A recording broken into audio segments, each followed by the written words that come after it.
Nakitang naninigarilyo ang kaibigan. Pre, magkano isang pirasong yosi? Sumagot yung kaibigan. 10 pesos isang stick, pre.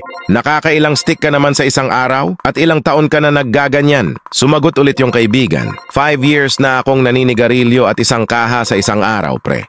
Ang mahal naman. Ano bang napapala nyo kakabisyo sa ganyan? Bukod sa sakit na makukuha nyo, walang magandang maidudulot sa katawan natin yan. Kung ako pre, iipunin ko yung 10 pesos na yan araw-araw. Sabi mo isang kaha, diba? Bali 200 na yon kasi 20 pieces kada kaha. So sa 200 na yon, paglipas ng 5 taon, meron ka na sanang 365,000. Sayang pre, ang tanga mo. Sumagot ulit yung kaibigan. Ikaw pre, nagyoyosi ka ba? Hindi, at hindi ko susubukan. Nasan yung 365,000 na sinasabi mo? Moral lesson, huwag makialam sa buhay ng iba. Mag-focus ka sa buhay mo. Kapag pumasok ka at nawala mo ang ballpen mo, wala ka ng pangsulat. Kapag wala kang pangsulat, wala kang notes. Kapag wala kang notes, hindi ka makakapag-review. Kapag hindi ka nakapag-review, babagsak ka sa exam.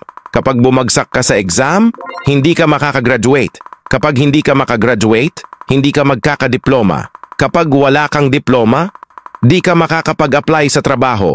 Kapag wala kang trabaho, wala kang pera. Kapag wala kang pera, di ka makakabili ng pagkain. Kapag di ka nakakain, papayat ka. Kapag payat ka, walang magkakagusto sa'yo. Kapag walang nagkagusto sa'yo, wala kang mapapangasawa. Pag walang asawa, walang kang anak. Pag walang anak, nag-iisa ka. Kapag nag-iisa ka, madidepress ka. Kapag nadepress ka, magkakasakit ka. Kapag nagkasakit ka, mamamatay ka! Moral lesson, huwag mo iwala ang ballpen mo. Nagmeeting ang mga body organs kung sino dapat ang in charge sa katawan. Sabi ng utak, ako dapat ang maging in charge. Ako ang may control sa buong katawan natin, kaya dapat ako ang masunod. Sumagot yung lungs, ako dapat ang maging in charge. Ako ang nagbibigay ng oxygen sa katawan at ang dahilan kung bakit kayo buhay. Sumagot din yung tiyan.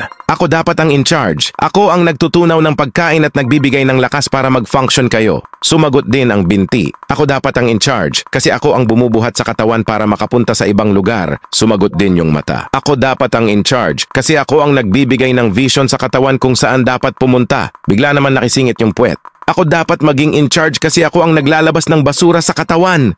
Lahat ng body parts ay nagtawanan at ininsulto ang sinabi ng puwet. Kaya nagtampo ito at hindi nag-function. Makalipas ang ilang araw ay nagkaroon ng utak ng sobrang sakit na headache. Naging bloated yung tiyan. Nagsimulang magtubig ang mga mata. Hindi makatayo ng maayos yung binti at hindi nakakahinga ng maayos yung lungs. Kaya napagdesisyonan nila na yung puwet dapat ang maging in charge.